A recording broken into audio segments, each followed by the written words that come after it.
بسم اللہ الرحمن الرحیم تنزیل الکتاب من اللہ العزیز الحکیم. اگلی صورت شروع ہوگی تنزیل الکتاب من اللہ العزیز العلیم. صرف اتنا فرق ہوگا. یہ دونوں صورتیں جوڑے کی ہیں، آپس میں جوڑا ہے. حکیم اور علیم کا فرق ہے صرف. تنزیل الکتاب من اللہ العزیز الحکیم، تنزیل الکتاب من اللہ العزیز العلیم. اور یہاں حامیم نہیں ہے، وہاں سے حامیم شروع ہو جائے گا. جیسے سورۃ الفرقان بغیر حروف مقطعات کے ہے، باقی ساتوں صورتیں جو تھیں وہ ہم گن چکے ہیں، وہ حروف مقطعات سے. اس کتاب کا اتارا جانا ہے اس اللہ کی طرف سے جو العزیز ہے، زبردست ہے، اور الحکیم ہے، کمال حکمت والا. انا انزلنا الیک الکتاب بالحق. اے محمد، ہم نے آپ پر یہ کتاب اتاری ہے حق کے ساتھ. فاعبد اللہ مخلصا لہ الدین. بس بندگی کرو اللہ کی، اس کے لیے اپنی اطاعت کو خالص کرتے. بندگی ہو رہی ہے، نمازیں پڑھی جا رہی ہیں، عمرے ہو رہے ہیں، حج ہو رہے ہیں، یہ ہو رہا ہے، وہ ہو رہا ہے، اور طاغوت کی اطاعت بھی ہو رہی ہے، حرام خوری بھی ہو رہی ہے. جو کچھ سارا کچھ چل رہا ہے ہماری زندگیوں کے اندر، سودی لین دین بھی ہو رہا ہے، وہ سب کیا ہے؟ یہ تو خالص بندگی تو نہ ہوئی اللہ کی. یہ تو بڑی پالیوٹڈ ہے، اس کے اندر تو بڑی بڑی گندگیاں شامل ہیں. فاعبد اللہ مخلصا لہ الدین. اس کے لیے اپنی اطاعت کو خالص کرتے ہو. الا للہ الدین الخالص. آگاہ ہو جاؤ، اللہ کے ہاں قبول ہے صرف وہ اطاعت جو خالص ہو. کچھ آدھی اللہ کی آدھی کسی اور کی دفع کرو، وہ آدھی یہ بھی اسی کو دے دو. اللہ بہت غیور ہے، وہ قبول نہیں کرتا. میرا بننا ہے تو پورے میرے بنو. یا ایھا الذین آمنوا ادخلوا فی السلم کافہ. اسلام میں داخل ہونا پورے کے پورے آنا پڑے گا. اور اگر تم نے یہ کیا، افتؤمنون ببعض الکتاب وتکفرون ببعض، ہماری کتاب کے ایک حصوں کو مانا، ہماری شریعت کے بعض احکام کو مانا اور بعض کو ٹھکرا دیا، پاؤں تلے رون دیا. فما جزاء من يفعل ذلك منكم الا خزي في الحیاۃ الدنیا ویوم القیامۃ يردون الى اشد العذاب. تو جو لوگ یہ طرز عمل اختیار کریں گے ان کی سزا اس کے سوا کچھ نہیں کہ دنیا کی زندگی میں ذلیل و خوار کر دیے جائیں اور قیامت کے دن شدید ترین عذاب میں جھونک دیے جائیں. تو دنیا کی رسوائی تو ہمارے سامنے، ہمارے ماتھے پر لکھی ہوئی ہے. 150 کروڑ یا 130 کروڑ دنیا میں ہوتے ہوئے عزت نام کی کوئی شے ہمارے پاس نہیں. جو بھی بین الاقوامی معاملات ہیں ان میں کوئی ہم سے کوئی رائے لیتا ہی نہیں. الا للہ الدین الخالص. آگاہ ہو جاؤ کہ اللہ کے ہاں مقبول اگر ہوگا تو دین خالص. والذین اتخذوا من دونہ اولیاء. اور وہ لوگ جنہوں نے اللہ کے سوا کچھ اور کو اولیاء بنایا ہوا ہے. ما نعبدهم الا لیقربونا الی اللہ زلفیٰ. اور کہتے ہیں ہم نہیں، ان کو نہیں پوچھتے، ہم تو اصل میں اللہ ہی کو پوچھتے ہیں. ان کو صرف اس لیے پوچھتے ہیں کہ یہ ہمیں اللہ سے قریب کر دیں گے، یہ ہمارے یہ وسیلے ہیں، ان کے ذریعے سے ہم اللہ کے قریب ہو جائیں گے، اس لیے پوچھتے ہیں.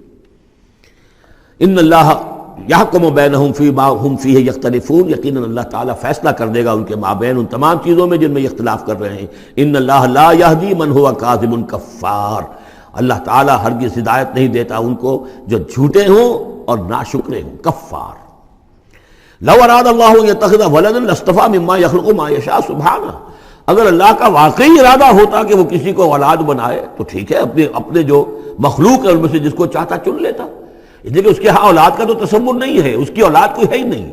ایک خالق ہے، باقی سب مخلوق ہیں. تو فرشتے بھی مخلوق ہیں، تو اللہ کو ضرورت کیا پڑی ہے کسی کو اپنا بیٹا بنانے کی یا بیٹی بنانے کی. سبحانہ، وہ پاک ہے. هو اللہ الواحد القہار.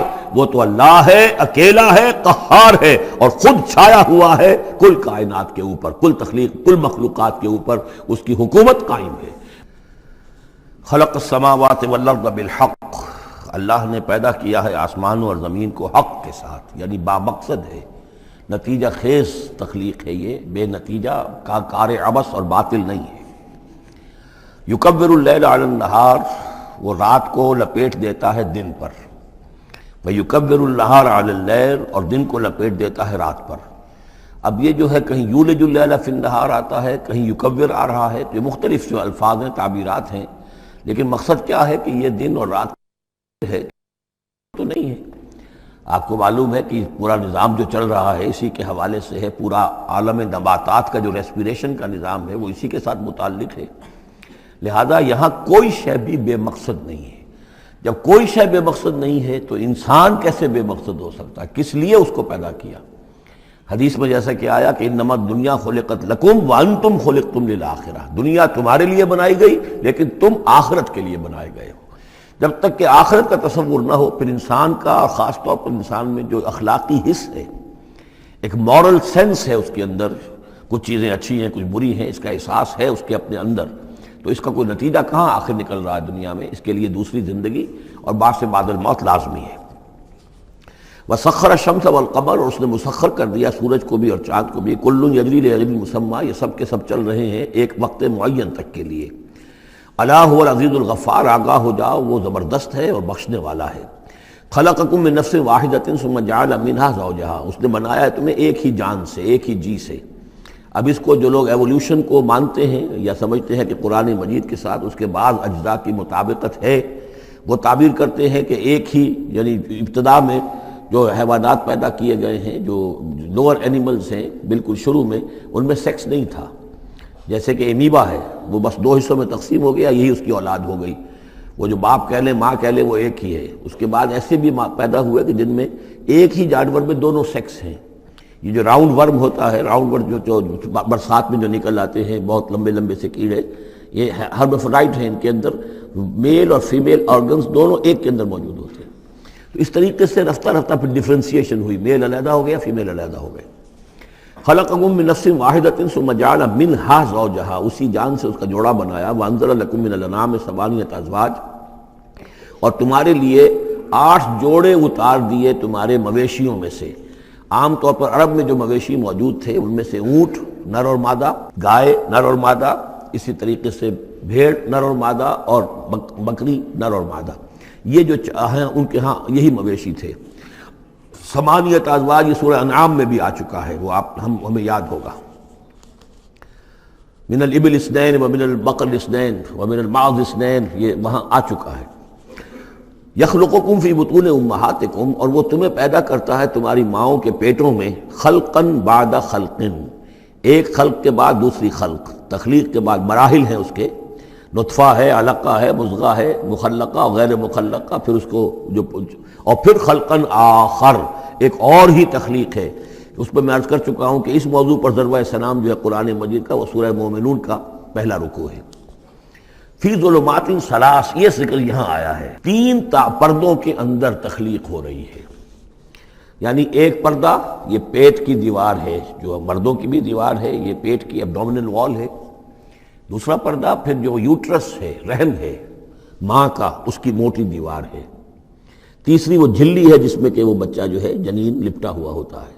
اب دیکھیے یہ بھی ظاہر بات ہے، اس وقت جو ہے جینیٹکس بھی نہیں پڑھائے گئے تھے، نہ یہ پڑھائی گئی تھی ایمبریولوجی، کچھ بھی نہیں تھا، لیکن فی ظلمات ثلاث، یہی وجہ ہے جو میں نے آپ کو بار بار بتایا ہے کہ کیتھل مور جو کہ ایمبریولوجی پر اس وقت دنیا کی سب سے بڑی اتھارٹی سمجھا جاتا ہے، اس نے مانا ہے کہ قرآن مجید میں جس طریقے سے یہ بیان ہوا ہے واقعتاً حیران کن ہے۔ تو 3 پردوں کے اندر اللہ جیسا چاہتا ہے بنا رہا ہے، اس کا منہ قلم تو اللہ ہی کا نا، شکل بنا رہا ہے اس کی جو بھی کر رہا ہے، اب ہم اس کو تشبیہ تو نہیں دے سکتے، لیکن اللہ بنا رہا ہے۔ یخلقکم فی بطون امہاتکم، وہ بناتا ہے، تخلیق کرتا ہے تمہاری ماؤں کے پیٹوں میں، خلقاً بعد خلقین، ایک طرح سے دوسری طرح، ایک درجے کے بعد دوسرا درجہ، فی ظلمات ثلاث، 3 اندھیروں میں۔ ذالکم اللہ ربکم، وہ ہے اللہ تمہارا رب، لہ الملک، بادشاہی بھی اسی کی ہے، لا الہ الا هو فانا تصرفون، اس کے سوا کوئی معبود نہیں ہے، تو کدھر پھرائے جا رہے ہو۔ ان تکفروا فإن اللہ غنی عنکم، اگر تم کفران نعمت کرتے ہو، کفر کرتے ہو، تو اللہ غنی ہے، اسے تمہاری کوئی ضرورت نہیں ہے، احتیاج نہیں ہے، یہ نہ سمجھو کہ اس کی سلطنت میں کوئی کمی آ جائے گی۔ ولا یرضی لعبادہ الکفر، لیکن وہ اپنے بندوں سے کفر پر راضی نہیں ہے، اختیار تو اس نے دیا ہے، اما شاکرا و اما کفورا، چاہو تو شکر گزار بندے بنو، چاہو کفران نعمت کے روش اختیار کر لو، چوائس از یورس، لیکن یہ جان لو اللہ راضی نہیں ہے کفر پر، راضی وہ ہوتا ہے وَإِن تَشْكُرُوا يَرْضَهُ لَكُمْ، اگر تم اس کا شکر کرو، اس کی تعریف کرو، اس کی بندگی کرو، پھر وہ تم سے راضی ہوگا۔ وَلَا تَزِرُ وَازِرَةٌ وِزْرَ أُخْرَىٰ، اور نہیں اٹھائے گی کوئی اٹھانے والی جان کسی دوسری جان کے بوجھ کو۔ ثُمَّ إِلَىٰ رَبِّكُمْ مَرْجِعُكُمْ، پھر تمہارا لوٹنا ہے اب تمہارے رب ہی کی طرف، فَيُنَبِّئُكُمْ بِمَا كُنتُمْ تَعْمَلُونَ، پھر وہ تمہیں بتا دے گا، متنبع کر دے گا جو کچھ کہ تم کرتے رہے تھے۔ انہ علیم بذات الصدور، یقیناً وہ جاننے والا ہے سینوں کے اندر چھپی ہوئی باتوں کا بھی، جو راز ہیں تمہارے سینوں میں۔ وَإِذَا مَسَّ الْإِنسَانَ ضُرٌّ دَعَا رَبَّهُ مُنِيبًا إِلَيْهِ، اور جب انسان کو کوئی تکلیف پہنچتی ہے وہ اپنے رب کو پکارتا ہے، دعائیں کرتا ہے اس کی طرف رجوع کرتے ہوئے۔ ثم اذا خوله نعمتا منه، اور جب اللہ تعالیٰ اس کو اڑا دیتا ہے، اس کے گرد اپنی نعمت کا خول لے آتا ہے، خوله اسے لپیٹ لیتا ہے اپنی نعمت میں، نسی ما کان یدعو الیہ من قبل، تو جو پہلے وہ جس چیز کے لیے اللہ سے دعائیں کر رہا تھا سب بھول جاتا ہے۔ وجعل للہ اندادا، اور اس سے بھی بڑھ کر جو کرتا ہے شرارت وہ یہ ہے کہ اللہ کے مدے مقابل ٹھہرا لیتا ہے، لیضل عن سبیلہ، تاکہ بہکائے لوگوں کو اس کے راستے سے۔ قل تمتع، تو اللہ تعالیٰ کی طرف فرمایا جا رہا ہے نبی کہہ دیجئے اٹھا لو کچھ دنیا کے کچھ جو مزے ہیں وہ لوٹ لو، بے کفر کا، اپنے کفر کے ساتھ، قلیلاً، لیکن بہت کم، چند دن کی زندگی ہے، اس میں جو تمہیں عیاشی کرنی ہے کر لو۔ انک من اصحاب النار، پھر مستقل طور پر تو تم آگ والے ہو، تمہیں آگ کے اندر جھونکا جائے گا۔ امن هو قانت آناء اللیل ساجدا وقائما یحذر الآخرۃ ویرجو رحمت ربہ، اس صورت میں یہ خاص اسلوب کئی مرتبہ آئے گا کہ ایک چیز کو، ایک جملے کو آگے نامکمل چھوڑ دیتے ہیں کہ اسے خود انسان پر کرے، فل ان دی بلینک، وہ خود بخود اس کے اندر مقدر تو ہے لیکن اس کو واضح طور پر نہیں کیا جاتا، مثلا اس کی مثال، اور یہ کئی دفعہ آئے گا اسلوب۔ اب من ہوا قانت آناء اللیل، بھلا وہ شخص کہ جو کھڑا رہتا ہے، بندگی کرتا ہے رات کے وقت بھی، ساجدن و قائمن، کبھی سجدے میں پڑا ہوا ہے کبھی کھڑا ہوا ہے، یحذر الآخرۃ، جو آخرت سے ڈرتا رہتا ہے، وہ یرجو رحمت ربہ، اور ساتھ ہی اپنے رب کی رحمت کا امیدوار بھی ہے، بس آگے کچھ نہیں۔ مراد کیا ہے؟ کیا بھلا یہ شخص کا من ہوا غافل، کیا برابر ہو جائے گا اس کے کہ جو غافل ہے؟ بھلا وہ شخص جس کی کیفیت یہ ہے کہ وہ فرما بردار ہے، راتوں کے اوقات میں بھی، سجدے میں بھی، اور کھڑے ہو کر بھی اللہ کی بندگی کرتا ہے، آخرت کا خوف اس کے دل میں ہے، لیکن اپنے رب کی رحمت کی امید بھی ہے۔ کمن ہوا غافل، کیا وہ شخص برابر ہو جائے گا اس کے کہ جو غافل ہے؟ قل، کہہ دیجئے حل یستوی الذین یعلمون والذین یعلمون، کیا برابر ہو سکتے ہیں وہ لوگ کہ جو علم رکھتے ہیں اور وہ کہ جو نہیں رکھتے؟ انما یذکر اولو الالباب، حقیقی نصیحت اور سبق تو حاصل وہی کرتے ہیں کہ جو عقل مند لوگ ہیں۔ قل یا عبادی الذین آمنوا، دیکھیے پھر آگے آئیے، سیدھا یا ایھا الذین آمنوا نہیں ہے، یہ مکی صورتیں ہیں۔ قل یا عبادی الذین آمنوا، کہہ دیجئے اے نبی، اے میرے وہ بندو جو مجھ پر ایمان لائے ہو، اتقوا ربکم، اپنے رب کا تقوی اختیار کرو، جن چیزوں سے اس نے روک دیا رک جاؤ، اور تمہارے اندر اس کی رضا جوئی رہنی چاہیے۔ للذین احسنوا فی ہذہ الدنیا حسنہ، جو لوگ نیکی کی راہ پر روش اختیار کریں گے، احسان کی روش اختیار کریں گے، ان کے لیے اس دنیا میں بھی بھلائی ہے۔ وَأَرْضُ اللَّهِ وَاسِعَةٌ، اور زمین اللہ کی بڑی وسیع ہے، اگر یہاں رہتے ہوئے تمہارے لیے توحید پر کاربند رہنا ممکن نہیں ہے تو ہجرت کرو۔ انما یوفی الصابرون اجرہم بغیر حساب، یقیناً صابروں کو، صبر کرنے والوں کو ان کا اجر پورا پورا دے دیا جائے گا۔ یوفا بھی ہے، پورا دے دیا جائے گا، پھر بغیر حساب بھی، اس کا مطلب ہے مزید فضل جو ہوگا وہ بغیر حساب ہوگا، اس میں کسی حساب کا سوال نہیں۔ قل انی امرت، اب دیکھیے پھر وہ جو شروع کا مضمون تھا یہ اس صورت کا عمود ہے، کس طرح بار بار آئے گا اب۔ قل انی امرت ان اعبد اللہ مخلصا لہ الدین، کہہ دیجئے اے نبی مجھے حکم ہوا ہے کہ میں اللہ کی بندگی کروں، اس کے لیے اپنی اطاعت کو خالص کرتے ہوں۔ یہاں میں چاہتا ہوں تھوڑی سی وضاحت کر دوں۔ دیکھیے عبادت کے آپ یوں سمجھیے کہ ایک عبادت کا ظاہر ہے اور ایک عبادت کی اصل حقیقت ہے، پھر یہ کہ ایک اس حقیقت میں بھی ایک روح ہے اور ایک اس کا جسد ہے، ایک اس کے رسومات ہیں۔ رسم کہتے ہیں کسی شے کی ظاہری شکل۔ عبادت کی رسم جس کو مراسم عبادت کہتے ہیں، یہ مراسم عبودیت کیا ہیں؟ جس کی آپ عبادت کرتے ہیں، اس کے سامنے جھکتے ہیں، اس کے سامنے ادب کے ساتھ کھڑے رہتے ہیں، اس کے کچھ حمد کے ترانے گاتے ہیں، اس کے سامنے سجدہ کرتے ہیں، ان کو ہم کہیں گے مراسم عبودیت۔ رسم کہتے ہیں کسی چیز کی ظاہری شکل، یہ حروف ہے، اور یہ رسم جو ہے رسم الخط، اسی طرح یہ قرآن اور یہ اس کا رسم عثمانی ہے، اس کا لکھا ہوا جانا جیسے کہ یہ رسم ظاہر ہے۔ تو ایک تو یہ چیزیں ہیں عبادت جسے دنیا میں سمجھا جاتا ہے عبادت، یہ مراسم عبودیت ہے۔ اصل عبادت جو ہے اس کا بھی ایک جسد ہے اور ایک روح ہے۔ جسد کیا ہے؟ اطاعت، جس کی عبادت ہے کلی اطاعت، ہم اطاعت، ہم وقت اطاعت، غلامی، عبد کے معنی ہے غلام، چنانچہ یہ دو لفظ دو دفعہ ہم پڑھ چکے ہیں کہ فرعون نے کہا تھا بنی اسرائیل کے بارے میں قومہما لنا عابدون، یہ جو ہارون اور موسیٰ کی قوم ہے وہ تو ہماری غلام قوم ہے. اور ظاہر بات ہے وہ پرستش نہیں کرتے تھے، وہ قبطیوں کو پوجتے نہیں تھے، وہ ان کی نماز نہیں پڑھتے تھے، وہ ان کو سجدہ نہیں کرتے تھے معاذ اللہ. لیکن غلامی جو ہے اصل شے، اطاعت یہ تو اصل جسم ہے، اصل عبادت کا جو ہے جسم جسد جو ہے وہ ہے اطاعت. لیکن جو چیز اس اطاعت کو غلامی سے آگے بڑھ کر عبادت بنا دیتی ہے وہ اس کی روح ہے، روح محبت. جس ہستی کی اطاعت محبت کے ساتھ کی جائے گی وہ عبادت ہو جائے گی. ایک جبراً اطاعت کی جا رہی ہے. اب جیسے کہ انگریز کی ہم اطاعت کرنے پر مجبور تھے، ہم اطاعت کر رہے تھے، عبادت نہیں کر رہے تھے لیکن اطاعت کر رہے تھے. لیکن کسی کی محبت کے جذبے سے سرشار ہو کر اطاعت کی جائے گی تو وہ عبادت بن جائے گی.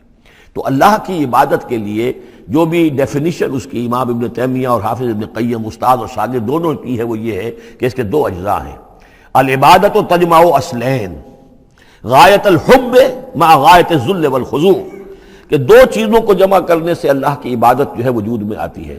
حد درجے کی محبت اللہ کے ساتھ اور حد درجے میں اللہ کے سامنے اپنے آپ کو بچھا دینا، مطیع اور منقاد ہو جانا. اچھا یہ تو ہے اصل عبادت. لیکن اس کے لیے جو رسم ہے وہ کیا ہے؟ کبھی کبھی کھڑے ہو کر کبھی سلیوٹ کر لینا ہے، کبھی ہاتھ جوڑ دینا ہے. اب ہندوؤں کے ہاں ہاتھ جوڑنا ہے، یہ ان کے ہاں کی رسم ہے. قنوت ہے، ہمارے ہاں قنوت ہے، ادب کے ساتھ کھڑے ہونا ہے. کہیں جو جھک جانا ہے، رکوع کرنا ہے، کہیں سجدہ کرنا ہے. حمد کے ترانے جو ہے پڑھ رہے ہیں، تسبیح کر رہے ہیں، یہ اس کی مراسم عبودیت ہے. عبادت اصل کیا ہے؟ اطاعت کلی، اللہ کی محبت سے سرشار ہو کر. تو اس صورت کا جو عمود ہے وہ یہ ہے کہ اللہ کی عبادت کرو اس کے لیے اپنی اطاعت کو خالص کرتے ہوئے. اطاعت میں آپ نے کسی اور کو شامل کر دیا انڈیپینڈنٹ آف ہم، اللہ کی اطاعت سے آزاد مستقل بذات اطاعت، یہ شرک ہے. اور وہ اطاعت اللہ کو قبول نہیں. وہ منہ پر دے مارے گا یہ مجھے 25% اطاعت نہیں چاہیے آپ کی، آپ لیجئے اپنے سر پاس رکھیے، مجھے تو چاہیے 100%. ادخلوا فی السلم کافہ. اور ہم سمجھتے ہیں کہ ہم 5-10% بھی ٹرخا لیں گے اللہ تعالیٰ کو تب بھی ہمیں جنت وہ دے ہی دے گا. یہی ہے اصل میں ہمارا جو سارے سوچ کا فطور ہے. یہ کل زندگی اور کل بندگی جو ہے اس کا تصور ذہنوں سے نکل چکا ہے. یہ تصور ہے جو اس صورت سے اب اس کی جڑ پڑ رہی ہے، اور یہ در حقیقت کلائمیکس کو پہنچے گا چوتھی صورت میں جا کر سورہ شورى میں. تو دیکھیے پھر آ گیا قل انی امرت ان اعبد اللہ مخلصا لہ الدین، کہہ دیجئے مجھے تو حکم ہوا کہ میں اللہ کی بندگی کروں اس کے لیے اپنی اطاعت کو خالص کرتے ہوئے. وامرت لان اکون اول المسلمین، اور مجھے حکم ہوا کہ سب سے پہلا مسلم، سب سے پہلا فرما بردار میں خود بنوں. یہ نہیں ہے کہ میں تمہیں فرما برداری کی دعوت دے رہا ہوں اور خود جو ہے میں اللہ کی نافرمانی کروں، یہ نہیں. قل انی اخاف ان عصیت ربی عذاب یوم عظیم، کہہ دیجئے مجھے تو خود اندیشہ ہے اگر میں اپنے رب کی نافرمانی کروں تو ایک بڑے دن کا عذاب مجھے آ پکڑے گا. میں اپنے آپ کو مستثنا نہیں سمجھتا، میں بھی بندہ ہوں. اگر میں معصیت کروں، اگر میں اپنے رب کی نافرمانی کروں، ظاہر بات ہے کہ یہ جو ہے اگر بہت بڑا اگر ہے، ظاہر اس کے حضور کا امکان نہیں، حضور کے لیے سمجھانے کے لیے ان لوگوں کو بتایا جا رہا ہے. قل اللہ اعبد مخلصا لہ دینی، پھر وہی.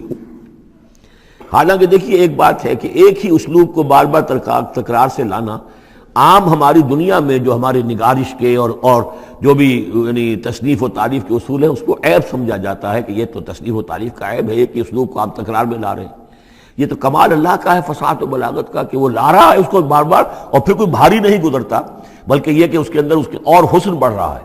لیکن یہ کہ اس تکرار سے جو ایمفیسس ہے اس کو سمجھیے کہ یہ اسلوب بار بار کیوں آ رہا ہے.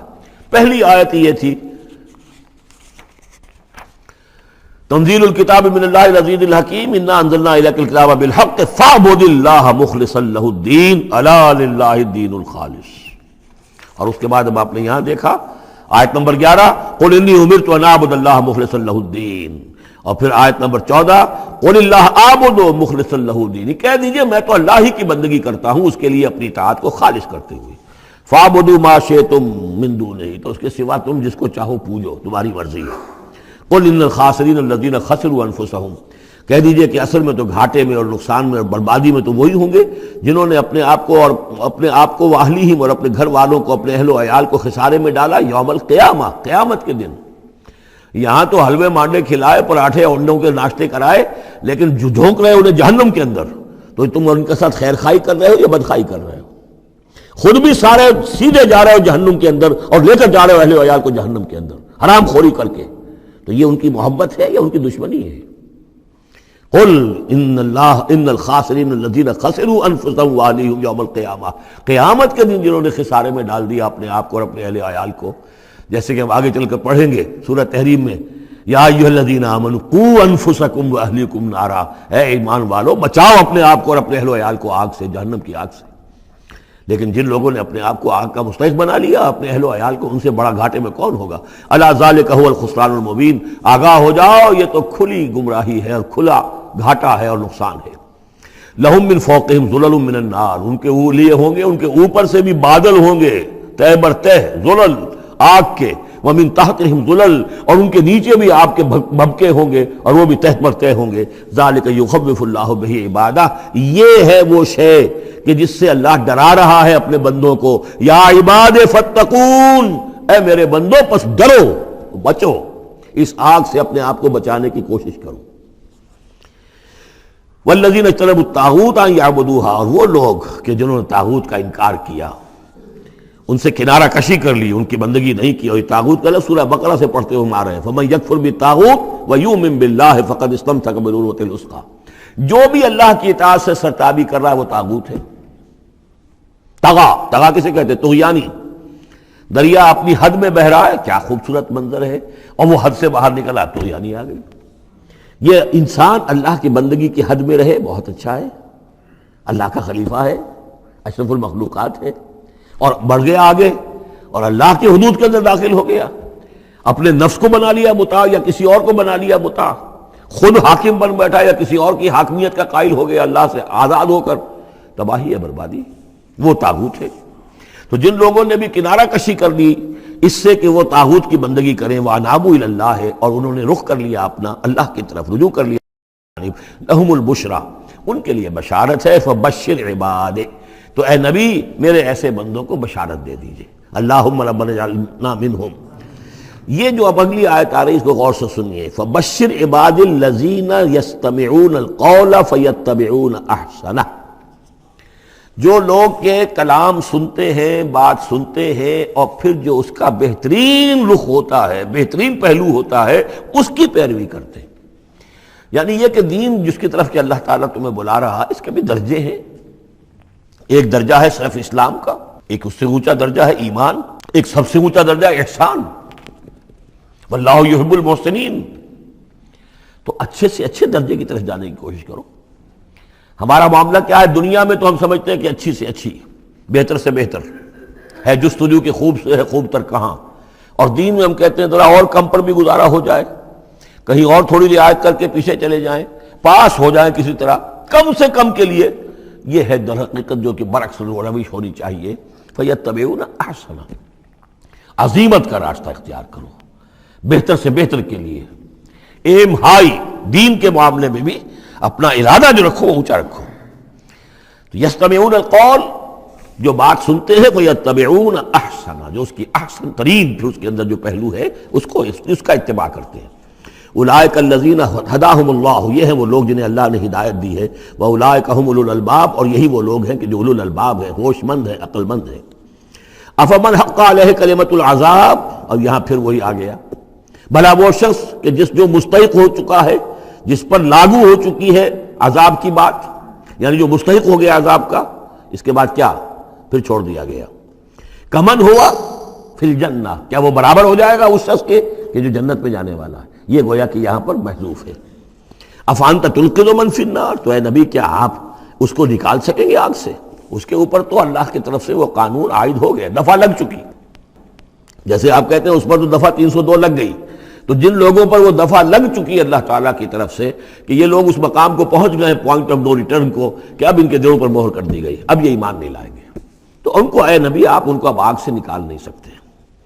لیکن الذین اتقوا ربہم، لیکن وہ لوگ کہ جو لوگ اللہ کا تقوی اختیار کریں گے، لہم غرف من فوقہا غرف مبنیہ، ان کے لیے تو بالا خانے ہوں گے، ان کے اوپر اور بالا خانے ہوں گے، ایک دوسرے کے اوپر اللہ تعالیٰ جنت کے اسکائی اسکریپرز دے گا، جیسے کہ آج آپ دیکھتے ہیں 102 منزلیں اور 110 منزلیں چلی جا رہی ہیں، تو غرف من فوقہا غرف، بالا خانے اور بالا خانوں پر بالا خانے، مبنیہ جو چنے ہوئے ہوں گے ایک دوسرے کے اوپر، تجری من تحت الانہار، ان کے دامن میں ندیاں بہتی ہوں گی، وعد اللہ، یہ اللہ کا وعدہ ہے جو ہو چکا، لا یخلف اللہ المیعاد، اللہ تعالیٰ اپنے وعدے کی خلاف ورزی نہیں کرتا۔ الم تر ان اللہ انزل من السماء ماء، کیا تم نے دیکھا نہیں کہ اللہ نے اتارا آسمان سے پانی، فسلکہ ینابیع فی الارض، پھر اس کو چلا دیا چشموں کی شکل میں زمین میں، ثم یخرج بہ زرعا، پھر انہی کے ذریعے سے نکالتا ہے، اس کے ذریعے سے نکالتا ہے وہ کھیتی کو، مختلف الوانہ، جس کے رنگ ہیں مختلف، ثم یہیج، پھر وہ کھیتی جو ہے تیار ہو جاتی ہے، بڑی اس کے شان و شوکت ہوتی ہے، فتراہ مصفرا، پھر دیکھتے ہو کہ وہ زردی مائل ہو گئی، ثم یجعلہ حطاما، پھر وہ کھیتی کٹ گئی اور اب یوں سمجھیے کہ وہاں خاک اڑ رہی ہے، یا یہ کہ توڑی کے کوئی تنکے کہیں کہیں پڑے ہوئے نظر آ جائیں گے، چورا ہو گئی۔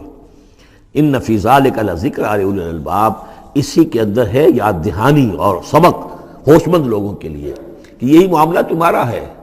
جب تم پیدا ہوتے ہو تو جیسے کھیتی نئی نئی اپجتی ہے تو کسان کتنا خوش ہوتا ہے، کسی کے یہاں بیٹا پیدا ہوا کتنی خوشی ہو رہی ہے، اس کی آمد کو جو ہے سیلیبریٹ کیا جا رہا ہے، پھر وہ جوانی کو پہنچتا ہے، پھر اس کے بالوں میں سفیدی آئی، اعصاب جو ہے اور جو قوا کمزور پڑے، اور پھر اس کے بعد وہ قبر میں اتار دیا گیا، مٹی ہو کر مٹی میں پھر مل گیا۔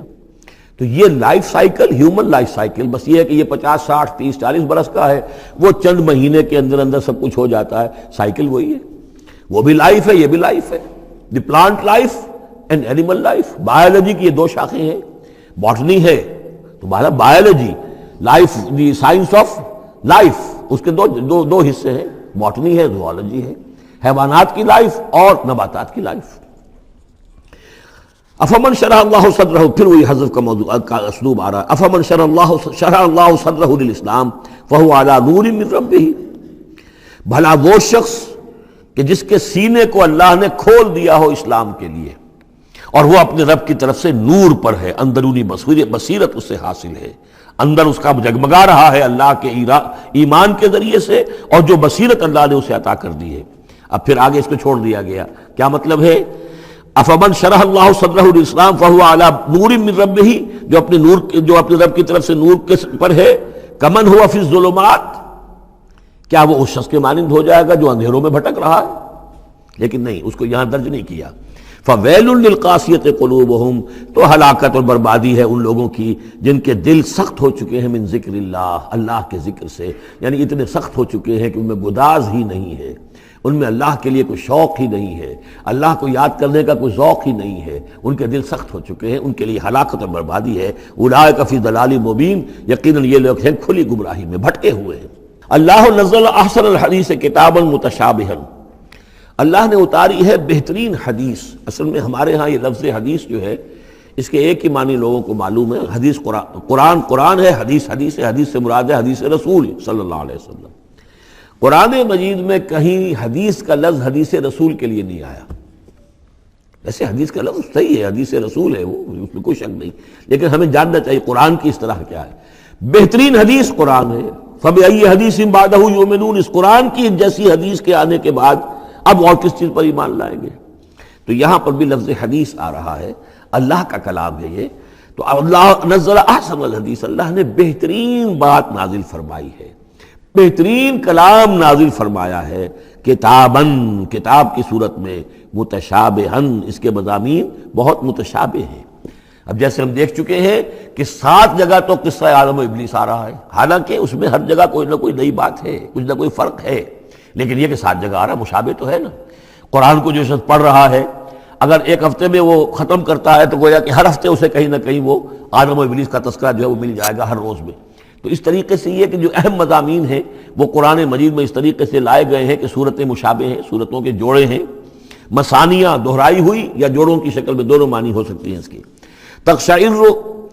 تقشعر منہ جلود الذین یخشون ربہم، جن لوگوں کے اندر اللہ کی خشیت ہے ان کے رونگٹے کھڑے ہو جاتے ہیں اس کتاب کو پڑھ کر، اس کو پڑھتے ہوئے ان پر جو اللہ تعالیٰ کا خوف اور اللہ کی خشیت طاری ہوتی ہے تو جسم کے جو بال ہیں، جلد کے اوپر جو بال ہیں وہ کھڑے ہو جاتے ہیں۔ ثم تلین جلودہم وقلوبہم الی ذکر اللہ، پھر اس کے بعد ان کی کھالیں بھی اور ان کے دل بھی اللہ کی یاد میں نرم پڑ جاتے ہیں۔ ذالک ھدی اللہ یہدی بہ من یشاء، یہ اللہ کی ہدایت ہے جو وہ دیتا ہے جس کو چاہتا ہے۔ ومن یضلل اللہ فما لہ من ہاد، اور جس کی گمراہی پر اللہ تعالیٰ کی طرف سے مہر ثبت ہو چکی پھر اس کے لیے کوئی ہدایت دینے والا نہیں۔ افمن یتقی بوجہہ سوء العذاب یوم القیامہ، پھر وہی حذف کا موضوع ہے، کا اسلوب ہے، بھلا وہ شخص کہ جو اپنے چہرے کو سوء العذاب سے بچانے کی کوشش کرتا ہے، جو روکتا ہے اپنے منہ سے، آگ کی لپیٹ آ رہی ہے، آگ کے جو ہے تھپیڑے آ رہے ہیں، اور وہ کیا کرے، چہرہ جو ہے اس کی زد میں ہے۔ افمن یتقی بوجہہ، اپنے چہرے سے روکتا ہے، سوء العذاب، عذاب کو، یوم القیامہ، قیامت کے دن، تو کیا بھلا وہ شخص اس کے برابر ہو جائے گا جو روح و ریحان و جنت نعیم کے اندر ہے؟ برابر تو نہیں ہوگے۔ بھلا وہ شخص کہ جو روکتا ہے اپنے منہ پر برا عذاب یوم القیامہ، قیامت کے دن، وقیل للظالمین ذوقوا ما کنتم تکسبون، اور کہہ دیا جائے گا ان سے، ظالموں سے، چکھو مزہ، جو کچھ کمائی تم کرتے رہے تھے، یہ تمہارے وہی اعمال ہیں کہ جنہوں نے اس آگ کی شکل اختیار کی ہے۔ کذب الذین من قبلہم، اے نبی جھٹلایا انہوں نے بھی جو ان سے پہلے تھے، فَأَتَاهُمُ الْعَذَابُ مِنْ حَيْثُ لَا يَشْعُرُونَ، تو ان پر آ دھمکا عذاب وہاں سے جہاں سے انہیں گمان تک نہیں تھا۔ فَأَذَاقَهُمُ اللَّهُ الْخِزْيَ فِي الْحَيَاةِ الدُّنْيَا، تو اللہ تعالیٰ نے دنیا کی زندگی میں انہیں رسوائی کا مزہ چکھا دیا۔ وَلَعَذَابُ الْآخِرَةِ أَكْبَرُ، آخرت کا عذاب بہت بڑا ہے۔ لَوْ كَانُوا يَعْلَمُونَ، کاش کہ انہیں معلوم ہوتا ہے۔ وَلَقَدْ ضَرَبْنَا لِلنَّاسِ فِي هَذَا الْقُرْآنِ مِنْ كُلِّ مَثَلٍ، اور ہم نے تو انسانوں کے لیے اس قرآن میں تمام مثالیں بیان کر دی ہیں، ہر طریقے سے بات کو کھول دیا ہے، کتنے ہی اسلوب ہم نے اختیار کر لیے ہیں، کتنی ہی ترتیب سے بات بتا دی ہے، لعلہم یتذکرون، شاید کہ وہ دھیان کریں، تاکہ وہ کریں، سبق حاصل کریں۔ قرآن عربی غیر ذی عوج، اور ہم نے اس کو بنا دیا ہے قرآن عربی، فصیح اور بلیغ عربی زبان میں یہ قرآن ہم نے اتارا ہے، غیر ذی عوج، اس میں کہیں بھی کوئی ٹیڑھ نہیں ہے، کوئی کجی نہیں ہے، سلیس ہے، اس میں کہیں پہیلیاں اور بجھارتیں نہیں بجھوائی گئی ہیں۔ اس میں جو ہے بعض اوقات ہوتے ہیں کچھ لوگ جو ہیں اپنے علم کا دھونس جمانے کے لیے ثقیل الفاظ استعمال کریں گے خاص طور پر، تو وہ نہیں، اللہ تعالیٰ تو بڑی سلیس زبان کے اندر، وَلَقَدْ يَسَّرْنَا الْقُرْآنَ لِلذِّكْرِ فَهَلْ مِن مُدَّكِرٍ، ہم نے تو آسان بنایا قرآن کو ذکر کے لیے، تو ہے کوئی جو اس سے ذکر حاصل کرے۔ قرآن عربی غیر ذی عوج لعلہم یتقون، شاید کہ وہ تقوی کی روش اختیار کریں۔ ضرب اللہ مثلا رجلا فیہ متشاکسون ورجلا سلما لرجل هل یستویان مثلا الحمد للہ بل اکثرهم لا یعلمون۔ اب یہ توحید عملی کے لیے ایک تمثیل دی جا رہی ہے۔ اللہ نے ایک مثال بیان فرمائی ہے ایک شخص کی، ایک ایسا غلام ہے جس کے کئی آقا ہیں، چار آدمیوں نے مل کر خرید لیا ایک غلام، اب وہ غلام چار کا غلام ہے، چار اس کے آقا ہیں۔ اب آپ اندازہ کیجئے کہ اس کی جان کس مصیبت میں آئے گی، ایک آقا کچھ کہہ رہا ہے، دوسرا کچھ کہہ رہا ہے، ایک باس جو ہے وہ کچھ کہہ رہا ہے، دوسرا باس کچھ اور کہہ رہا ہے۔ یہ جو ایڈمنسٹریشن کا اور مینجمنٹ کے جو اصول ہیں، تو اس میں جو سیدھی لائن جب تک نہ ہو اس سے تو سارا فساد بچ جاتا ہے۔ اب وہ جو بیچارہ غلام ہے جسے چار آقاؤں کو خوش کرنا ہے، اس کی تو جان ہر وزیر کے اندر ہے۔ وَرَجُلًا سَلَمًا لِرَجُلٍ، اور ایک شخص ہے جو پورا کا پورا ایک شخص کا غلام ہے۔ تو ایک آقا کو راضی کر لینا، اس کی خدمت کرنا، اس کو مطمئن کرنا کتنا آسان ہے، جبکہ ایک سے زائد آقاؤں کو مطمئن کرنا اور خوش رکھنا اور ان کی خدمت کا حق ادا کرنا بہت مشکل ہے۔ یہی شرک اور توحید کا معاملہ ہے۔ ایک اللہ کے بندے بن جاؤ، اسی میں سکون ہے، اسی میں اطمینان ہے، اسی میں چین ہے، ذہنی سکون اور قلبی اطمینان بھی اسی میں ہے، روحانی سکون بھی اسی میں ہے۔ اور جب تم یہ کہ یہ شرک اور بہت سے دیوی اور بہت سے دیوتا، تو ہر وقت جو ہے وہ جان کانپتی رہے گی کہ ایک دیوی راضی ہو رہی تو دوسری ناراض ہو رہی ہے، اور ایک دیوتا جو ہے اس کی کوئی ڈنڈوت کی ہے تو دوسرا ناراض ہوگا کہ میرے ہاں کوئی چڑھاوا نہیں چڑھایا، تو یہ تو ان کی جان تو ہر وقت جو ہے مصیبت کے اندر رہے گی۔ ضرب اللہ مثلا رجلا فیہ شرکاء متشاکسون، اور وہ شریک جو ہے اس کے آقا وہ زندی بھی ہیں، ایک دوسرے کے ساتھ اراد رکھنے والے بھی ہیں، تو اس کا کیا حال ہوگا اس غلام کا جو ان چار آقاؤں کا غلام ہے۔ وَرَجُلًا سَلَمًا لِرَجُلٍ، اور ایک جو غلام وہ ہے، ایک شخص وہ ہے کہ جو ایک ہی آدمی کا غلام ہے۔ هل يستویان مثلا، کیا یہ برابر ہو سکتے ہیں مثال میں؟ الحمدللہ، کل تعریف اللہ کے لیے، یعنی یہ کہ صاف بات ہو گئی کہ توحید ہی صحیح راستہ ہے۔ بل اکثرهم لا يعلمون، لیکن یہ کہ ان کی اکثریت علم نہیں رکھتی۔ انک میت وانہم میتون، اے نبی آپ کو بھی وفات پانا ہے، موت آپ پر بھی وارد ہوگی اور یہ سب بھی مریں گے۔ ثم انکم یوم القیامت عند ربکم تختصمون، پھر تم اپنے رب کے پاس قیامت کے دن آپس میں جھگڑو گے۔ کیا جھگڑو گے؟ حضور کہیں گے کہ میں نے تو یہ ان کو بتا دیا تھا سارا کچھ، اللہ جو تو نے بھیجا تھا میں نے پہنچا دیا تھا۔ ان میں سے ہو سکتا ہے کچھ کھڑے ہو کر یہ پلی لیں کہ نہیں مجھ تک بات نہیں پہنچی تھی، یہ جھگڑا ہوگا پھر، کیونکہ اللہ تعالیٰ نے تو بھیجا محمد رسول اللہ صلی اللہ علیہ وسلم کو، اور جواب دہی ان سے بھی ہوگی۔ سورہ اعراف کی آیت نمبر 6 بڑے اہم آیات میں سے ہے وہ قرآن مجید کے، فَلَنَسْأَلَنَّ الَّذِينَ أُرْسِلَ إِلَيْهِمْ وَلَنَسْأَلَنَّ الْمُرْسَلِينَ، ہم ان سے بھی پوچھیں گے جن کے طرف رسولوں کو بھیجا، اور ان سے بھی پوچھیں گے جنہیں رسول بنا کر بھیجا۔ تم نے ہمارا پیغام پہنچا دیا تھا؟ جی ہم نے پہنچا دیا تھا۔ اسی لیے حضور نے گواہی لے لی تھی حجۃ الوداع میں، الا هل بلغت، لوگوں میں نے پہنچا دیا کہ نہیں؟ اور پورے مجمع نے کہا انا نشهد انک قد بلغت وادیت ونصحت، ہاں حضور ہم گواہ ہیں، آپ نے حق تبلیغ ادا کر دیا، حق خیر خواہی ادا کر دیا، اور آپ نے حق امانت ادا کر دیا۔ پھر آپ نے اللہ کی سے خطاب کرتے ہوئے آسمان سے بھی اشارہ کیا، انگلی سے اشارہ کیا آسمان کی طرف، اللہم اشہد، اللہم اشہد، اللہ تو بھی گواہ ہے، یہ مان رہے ہیں کہ میں نے پہنچا دیا۔ پھر آپ نے فرمایا فَلْيُبَلِّغِ الشَّاهِدُ الْغَائِبَ، اب میں نے تو تمہیں پہنچا دیا ہے، تمہارا فرض ہے کہ تم پہنچاؤ ان کو جو یہاں موجود نہیں ہے۔ یہ ہے سلسلہ جو شروع کیا ہے، یہ گویا کہ جو میں نے کل بتایا تھا رسول و رسول اللہ ہے، اب گویا کہ پوری امت جو ہے وہ اللہ کے رسول کی رسول ہے۔ اللہ کے رسول نے باقی پوری نوع انسانی کے لیے اپنی امت کو یہ کام سونپ دیا ہے کہ جیسے میں نے تمہیں پہنچایا تھا تمہیں پہنچانا ہے پوری نوع انسانی کو۔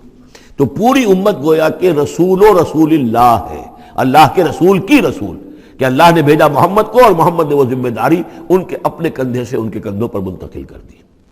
یہ ہے صورتحال جس کو 2 جگہ قرآن میں کہا گیا، سورہ حج میں بھی ہم پڑھ چکے، هو اجتباکم وما جعل علیکم فی الدین من حرج الی قولہ تعالی لیکون الرسول شہیدا علیکم وتکونوا شہداء علی الناس، اور ادھر سورہ بقرہ کے اندر کہہ دیا گیا ہجرت کے ادھر ہجرت کے ادھر، یہ دونوں صورتیں ہجرت سے متصلاً قبل حج اور ہجرت کے متصلاً بعد البقرہ، اور ادھر کیا آ گیا وَكَذَلِكَ جَعَلْنَاكُمْ أُمَّةً وَسَطًا لِتَكُونُوا شُهَدَاءَ عَلَى النَّاسِ وَيَكُونَ الرَّسُولُ عَلَيْكُمْ شَهِيدًا، صرف ترتیب بدلی ہے۔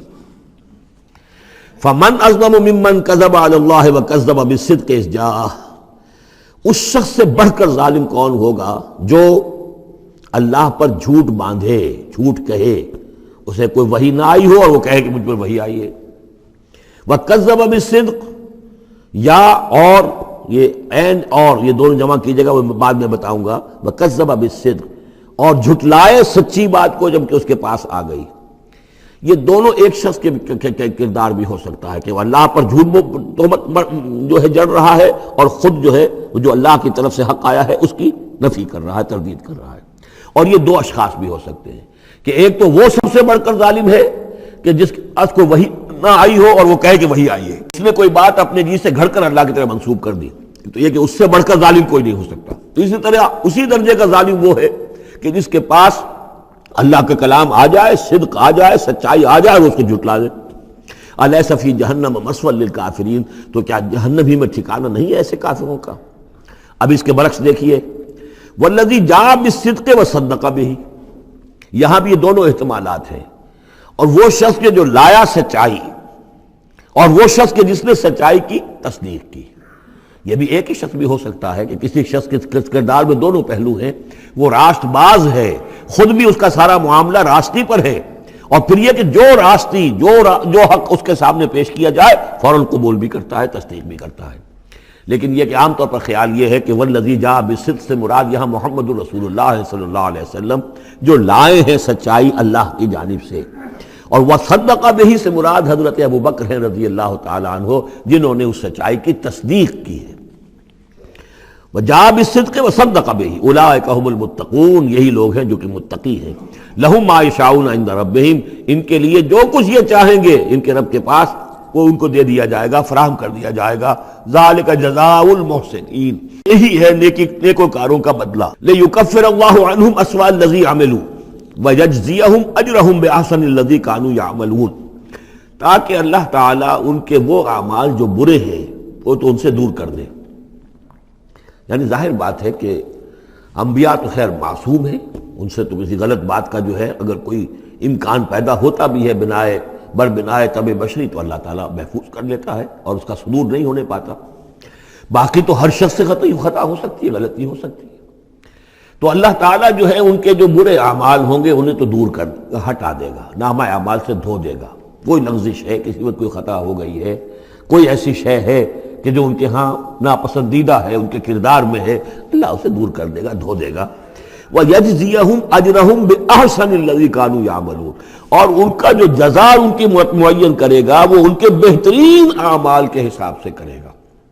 ظاہر بات ہے ہر نیکوکار کے تمام اعمال ایک جیسے نہیں ہوتے، نیکی کے بھی درجات ہیں، اونچے درجے کی نیکی، اس سے کمتر درجے کی نیکی، اس سے کمتر درجے کی نیکی، لیکن اللہ جب اس کی جزا کا معاملہ طے کرے گا، مقام و مرتبہ، تو اس کے بلند ترین جو اعمال ہیں اس کے حساب سے اللہ تعالیٰ اسے جنت میں مقام عطا فرمائے گا۔ جو برے ہیں ان کو دھو دے گا، پاک کر دے گا۔ والذی جاء بالصدق وصدق به اولئک هم المتقون لهم ما یشاءون عند ربهم ذلك جزاء المحسنین لیکفر اللہ عنهم اسوأ الذی عملوا ویجزیهم اجرهم باحسن الذی كانوا یعملون الیس اللہ بکاف عبدہ، کیا اللہ کافی نہیں اپنے بندے کے لیے، اپنے بندے کی مدد کے لیے، اپنے بندے کی حفاظت کے لیے؟ یہ سوالیہ نشان ہے حقیقت میں، یہ اس پر زور دینے کے لیے اللہ کافی ہے۔ اے نبی آپ اور اے مسلمانوں تم مطمئن رہو، تمہاری حفاظت، تمہاری مدد اس کے لیے اللہ کافی ہے۔ وَيُخَوِّفُونَكَ بِالَّذِينَ مِن دُونِهِ، اور یہ تمہیں ڈراتے ہیں اے نبی، یہ تو آپ کو بھی ڈراتے ہیں ان سے کہ جو اس کے علاوہ ہے، اللہ کے علاوہ ہمارے معبودوں کی کوئی پھٹکار پڑے گی تم پر، جیسے کہ حضرت ابراہیم علیہ السلام کو ڈرایا تھا، سورہ انعام کے اندر ہم پڑھ آئے ہیں کہ تم نے سارے معبودوں کی نفی کر دی، اب ذرا انتظار کرو، اب تم پر جو بیتے گی اور ان کی پھٹکار پڑے گی تم پر، ان کی طرف سے تم پر پکڑ آئے گی۔ انہوں نے کہا تم مجھے کس سے ڈراتے ہو؟ بدبختوں ڈرنا تمہیں چاہیے، تم اللہ کے ساتھ شریک کرتے ہو، مجھے تو کوئی ڈر نہیں ہے۔ اسی طریقے سے کہا کہ یہ ڈرا رہے اے نبی آپ کو بالذین من دونہ، ان کے بارے میں ان سے ڈرا رہے ہیں کہ جو اللہ کے سوا انہوں نے معبود بنا رکھے۔ وَمَن يُضْلِلِ اللَّهُ فَمَا لَهُ مِنْ هَادٍ، اور جس کو اللہ تعالیٰ گمراہ کر دے، جس کی گمراہی کے اوپر مہر لگا دے، پھر اس کے لیے کوئی ہدایت دینے والا نہیں۔ وَمَن يَهْدِ اللَّهُ فَمَا لَهُ مِن مُضِلٍّ، اور جس کو اللہ ہدایت دے دے پھر اسے گمراہ کرنے والا کوئی نہیں۔ أَلَيْسَ اللَّهُ بِعَزِيزٍ ذِي انتقام، تو کیا اللہ تعالیٰ زبردست نہیں ہے، انتقام لینے والا؟ وَلَئِن سَأَلْتَهُم مَّنْ خَلَقَ السَّمَاوَاتِ وَالْأَرْضَ لَيَقُولُنَّ اللَّهُ، اور جب یہ آپ ان سے اگر پوچھیں گے کس نے پیدا کیا آسمانوں اور زمین کو، وہ کہیں گے اللہ نے۔ قُلْ أَفَرَأَيْتُم مَّا تَدْعُونَ مِن دُونِ اللَّهِ إِنْ أَرَادَنِيَ اللَّهُ بِضُرٍّ هَلْ هُنَّ كَاشِفَاتُ ضُرِّهِ، تو اے نبی ان سے کہیے تو ذرا غور کرو، جن کو تم پکارتے ہو اللہ کے سوا، اگر اللہ نے میرے لیے کسی تکلیف کا فیصلہ کر لیا ہو تو کیا وہ تمہارے معبود میری اس تکلیف کو دور کر سکیں گے؟ دیکھیں ظاہر بات ہے وہ بھی مانتے تھے کہ بڑا اللہ تو وہی ہے اللہ، یہ چھوٹے ہیں، تو بڑے کا حکم چلے گا کہ چھوٹے کا چلے گا؟ اگر اللہ نے فیصلہ کر لیا ہو میری تکلیف کا، میرے لیے کسی ضرر کا، تو کیا یہ تمہارے معبود تمہارے اپنے عقیدے کے مطابق جو بات ہے اس سے سوچو کہ کیا وہ اس کو اللہ کے فیصلے کے آڑے آ سکتے ہیں؟ اور ارادنی برحمت، اور اگر اللہ تعالیٰ نے میرے لیے رحمت کا کوئی فیصلہ کر لیا ہے، حل ہن ممسکات رحمت ہی، کیا ان میں اتنی طاقت ہے کہ میری اس کی رحمت کو روک لیں؟ قل حسبی اللہ، کہہ دیجئے میرے لیے تو میرا رب کافی ہے۔ علیہ یتوکل المتوکلون، اسی پر توکل کرتے ہیں توکل کرنے والے۔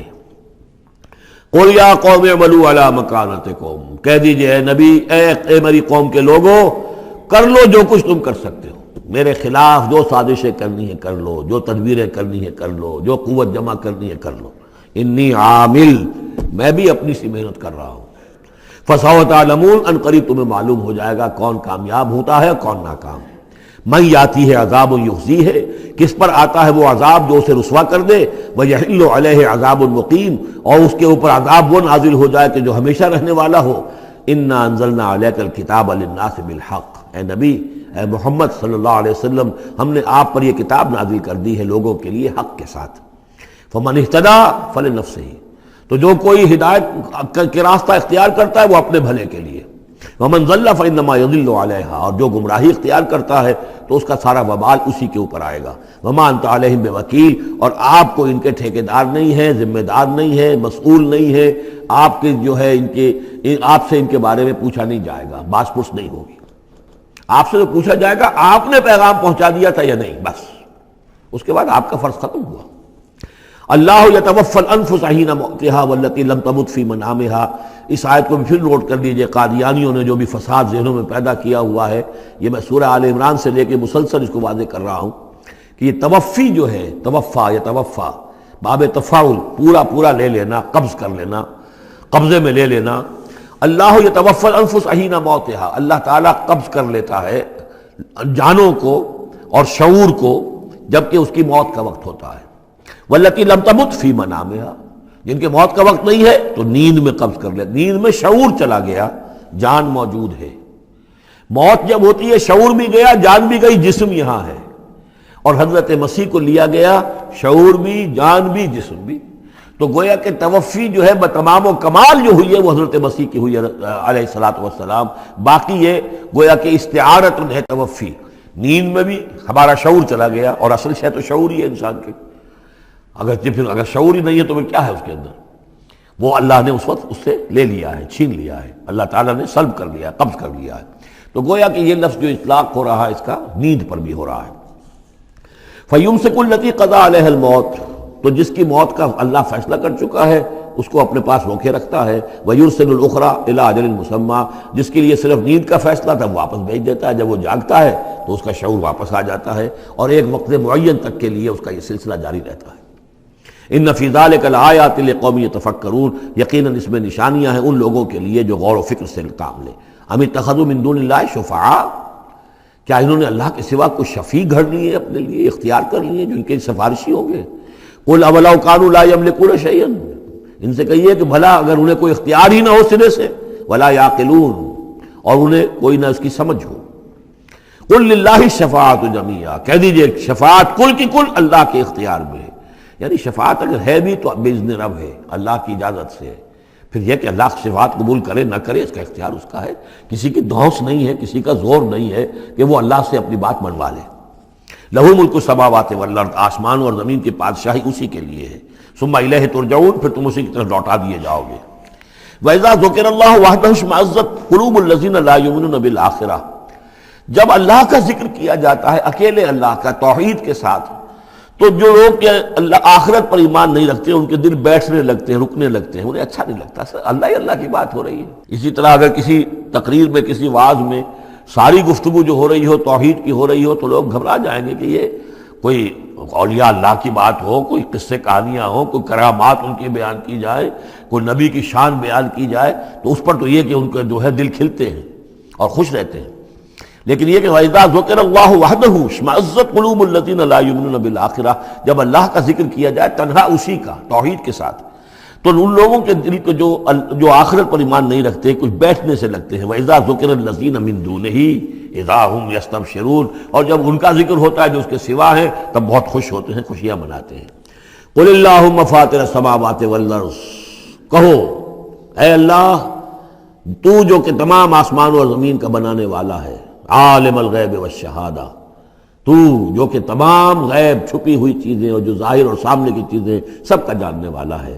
انت تحکم بین عبادک فی ما کانوا فیہ یختلفون، یقیناً تو فیصلہ کرے گا اپنے بندوں کے مابین ان تمام چیزوں میں جن میں وہ اختلاف کرتے رہے تھے.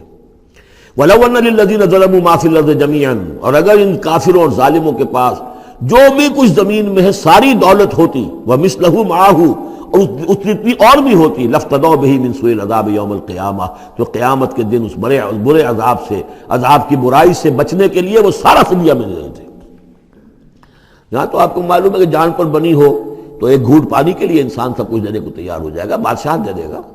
وہ تو دنیا میں دیکھا جا سکتا ہے، پیاس سے آدمی مر رہا ہو تو ایک گھونٹ پانی کے لیے وہ کیا نہیں دے دے گا. تو قیامت کے دن بھی فرمایا کہ اگر ان کے پاس پوری دنیا کی دولت ہو، اتنی ہی اور بھی ہو، تو یہ سب دے کر چاہیں گے کسی طرح اس جہنم کے عذاب سے ہمیں بچا لیا جائے.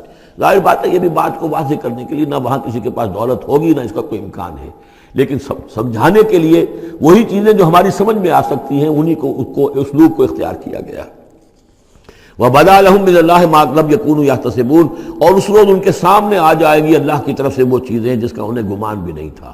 وہ سمجھتے تھے ایسے ہی ڈرا رہے ہیں، جیسے بچوں کو ہابو سے ڈراتے ہیں، ہوا ہے آ جائے گا، ایسے ہی یہ نبی جو ہیں یہ ذرا جہنم سے اور اس سے اور عذاب سے ڈرا رہے ہیں، حقیقت کچھ نہیں ہے. تو وہ لوگ نہیں سمجھتے تھے کہ یہ بات واقع ایسا ہی ہو جائے گا، لیکن اس روز ان کی نگاہوں کے سامنے آ جائے گا. پھر پوچھا جائے گا الیس ھذا بالحق، قالوا بلی وربنا، کیا یہ حق نہیں ہے؟ کیا یہ سراب ہے؟ یہ جھوٹ موٹ کی چیز ہے یا واقعی ہے؟ وحاق بہم ما کانوا بہ یستہزئون، اور ان کو گھیرے میں لے لے گی یا ان پر الٹ پڑے گی وہ تمام چیز جس کا وہ مذاق اڑایا کرتے تھے۔ فَإِذَا مَسَّ الْإِنسَانَ ضُرٌّ، جب انسان کو کوئی تکلیف پہنچتی دعانا، ہمیں پکارتا ہے، دعائیں کرتا ہے۔ ثُمَّ إِذَا خَوَّلْنَاهُ نِعْمَةً مِنَّا، جب ہم اسے لپیٹ دیتے ہیں اپنی نعمت میں، قَالَ إِنَّمَا أُوتِيتُهُ عَلَىٰ عِلْمٍ، تو وہ کہتا ہے مجھے یہ ملا ہے اپنے علم کی بنیاد پر، میری ذہانت، فطانت، میری سمجھ، میری کاریگری، میں نے بر وقت اندازہ کر لیا کہ اب کیا حالات ہونے والے ہیں، کس چیز کی ڈیمانڈ پیدا ہونے والی ہے، میں نے اس کی فیکٹری لگا لی، تو دیکھو میرے وارے نیارے، یہ ساری میری سوجھ بوجھ ہے۔ علی علم بل ہی فتنۃ، یہی مضمون بڑی وضاحت کے ساتھ آ چکا سورہ قصص میں۔ قارون کا یہی فلسفہ تھا، اوتیتہ علی علم عندی، یہ دولت جو ہے یہ میں نے اپنی ذہانت اور فطانت سے کمائی ہے۔ بل ہی فتنۃ، نہیں یہ تو تمہارے لیے فتنہ ہے، آزمائش ہے، ولکن اکثر یعلمون، لیکن ان کی اکثریت علم نہیں رکھتی۔ قد قالها الذین من قبلہم، پہلوں نے بھی ایسی بات کہی تھی، قارون کی طرف بھی اشارہ ہو گیا۔ فما اغنی عنہم ما کانوا یکسبون، تو جو کچھ بھی انہوں نے کمائی کی تھی وہ انہیں بچا نہیں سکی جب اللہ نے قارون کو اور اس کے محل کو دھسا دیا اس کے خزانوں سمیت زمین کے اندر۔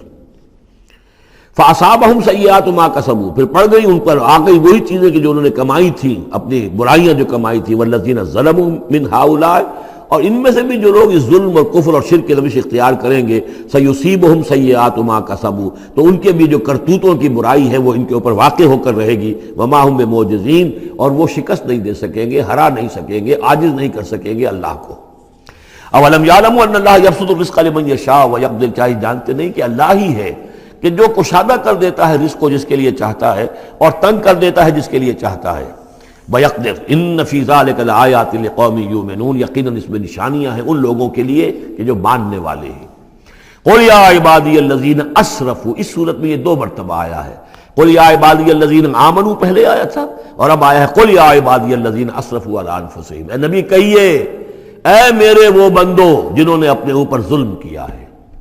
تمہاری اب تک کی غفلت کی زندگی، اگر تم نے یہ زندگی غفلت میں گزار دی ہے، اب بھی ہوش میں آ جاؤ، جنہوں نے اب تک ظلم کیا ہے اپنے اوپر۔ قل یا عبادی الذین اسرفوا علی انفسہم لا تقنطوا من رحمت اللہ، اللہ کی رحمت سے مایوس نہ ہو، ان اللہ یغفر الذنوب جمیعا، اللہ تعالیٰ سارے گناہ معاف کر دے گا، لیکن اس کی شرط ہے توبہ کرو اس کی جناب میں، آج توبہ کرو خلوص دل کے ساتھ، چاہے پوری زندگی 70 برس کی ہے کتنی بھی ہے، اللہ تعالیٰ اس کے گناہوں کو صاف کر دے گا، خلوص دل کے ساتھ توبہ۔ اور توبہ کی شرط یہ ہے کہ حرام خوری چھوڑو، غلط کام چھوڑو، معصیت کو ترک کرو، اس کے بغیر توبہ نہیں ہے۔ یہ ہم پڑھ چکے ہیں سورہ الفرقان کے آخری رکوع میں، الا من تاب وآمن وعمل عملا صالحا فاولئک یبدل اللہ سیئاتہم حسنات وکان اللہ غفورا رحیما ومن تاب وعمل صالحا فانہ یتوب الی اللہ متابا۔ عمل جب تک درست نہیں ہوتا تو توبہ کیا خاک ہوئی، توبہ وہ ہے کہ عمل درست ہو جائے۔ انہ هو الغفور الرحیم، یقیناً وہ غفور الرحیم ہے۔ وانیبوا الی ربکم، اور اپنے رب کی طرف رجوع کرو، واسلموا لہ، اور اس کے فرما بردار بن جاؤ، اب بھی بن جاؤ، من قبل ان یاتیکم العذاب ثم لا تنصرون، اس سے پہلے کہ تم پر وہ عذاب آئے اور مسلط ہو جائے اور پھر تمہاری کہیں سے کوئی مدد نہیں کی جا سکے گی۔ واتبعوا احسن ما انزل الیکم، یہ اس سے پہلے بھی آیت آ چکی ہے نا، آیت نمبر 18 میں تھا، فیتبعون احسن، یہ قرآن بھی جو تمہیں راستہ دکھا رہا ہے اس میں درجات ہیں، اونچے ہیں۔ السابقون الاولون من المہاجرین والانصار والذین اتبعوہم باحسان، یہ درجے تھے کہ نہیں تھے؟ درجہ شہادت ہے، درجہ صدیقیت ہے کہ نہیں ہے؟ یہ سورہ حدید میں جا کر مزید مضمون اور کھلے گا، تو اونچے سے اونچے درجے کی طرف چلنے کی کوشش کرو۔ واتبعوا احسن ما انزل الیکم من ربکم، اور جو کچھ تمہارے رب کی طرف سے تمہاری طرف نازل کیا گیا ہے اس میں سے جو بہترین درجے کی شے ہے اس کی پیروی کرو۔ من قبل ان یاتیکم العذاب بغتۃ، اس سے پہلے کہ عذاب تم پر اچانک آ دھمکے، وانتم لا تشعرون، اور تمہیں اس کا گمان تک نہ ہو۔ ان تقول نفس، مبادا پھر اس وقت کوئی جان یہ کہے، یا حسرت علی ما فرطت فی جنب اللہ، ہائے میری حسرت، ہائے افسوس مجھ سے جو کوتاہی ہوئی اللہ کی جناب میں، اللہ کے حقوق کو تو میں نے پہچانا ہی نہیں، اللہ کا دین مغلوب، اور میں لگا ہوا دنیا کے دھندوں میں اپنے زیادہ سے زیادہ کمانے میں اور عیش اور اپنے سٹیٹس، اور وہ سٹیٹس سمبل ہی کو معبود بنا رکھا ہے، اسی میں اپنا پورا تن من دھن لگا دیا ہے، جبکہ اللہ کا دین مغلوب پڑا ہوا ہے، اور میں نے اس کی کوئی محنت نہیں کی، میں نے کوئی کوشش نہیں کی۔ یا حسرتا ان تقول نفس، کہ کوئی جان کہے اس دن یا حسرتا، ہائے افسوس، علی ما فرطت فی جنب اللہ، جو اللہ کے جناب میں، اللہ کی جانب مجھ سے جو کوتاہی ہوئی، میں نے کمی کی۔ وَإِن كُنتَ لَمِنَ الصَّاغِرِينَ، اور وہ جو کافر تھے وہ تو، میں تو رہا وَإِن كُنتُ لَمِنَ الصَّاغِرِينَ، میں تو مذاق ہی سمجھتا رہا، میں نے کبھی سنجیدگی سے لیا ہی نہیں بات کو۔ I never took it seriously۔